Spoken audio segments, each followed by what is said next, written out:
Well, let's see here. This is a little bit of a trickster. I'll pull this cover off. What I need to do here is get a wire from the fuse box to the auxiliary plug-in, which already has something hooked to it. Let me get this thing out of here. So I'll be piggybacking on one of these. I'm not too sure where that goes. I have to figure that out. But anyway, I'll just run the positive is the only thing I have to do. Got to snake a wire from here, through here, out the front, so that I can hook up the fan. So here's the trick, and I do this a lot with a lot of the other stuff. You don't have to take all this stuff off. You know, I'm pretty lazy, so I don't like to do that. I've got plenty, I got over 4 feet of wire here. You can always cut it off, but you can't cut it on. I figured that out. Right where this tube is here, you just slide this puppy in here and you gotta jostle it around a little bit. But eventually, you're gonna get the wire to go all the way through.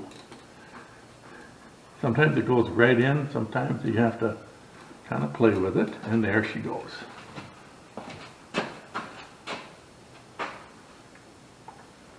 Yep, so she's sticking out the front here. What I'll do with this end here is I'll loop it behind the frame, behind this member, put an end on it and stick it on the fuse box. But here you can see the wire came right out the front here.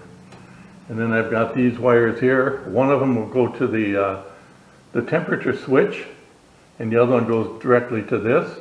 So when the switch activates, it just completes the circuit, which runs 12 volts through the fan to ground. And that makes it a pretty easy deal.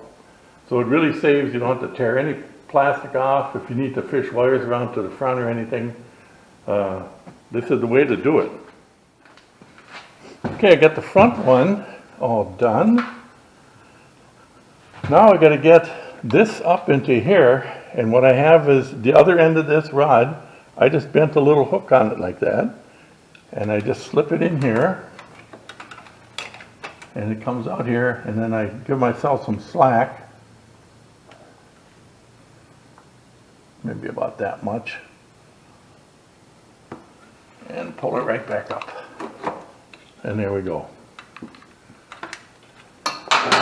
Work smarter, not harder.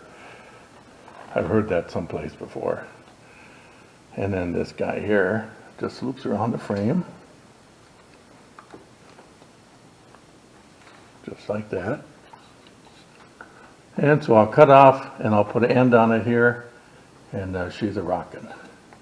Now this auxiliary normally has a 5 amp fuse, and I usually change it to either 7.5 or 10. I see it's got a 20 in there now.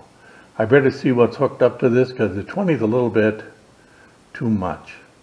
I would rather see 10 as a maximum there. So we'll investigate that a little bit. But anyway, that makes wiring a slam dunk Aruno.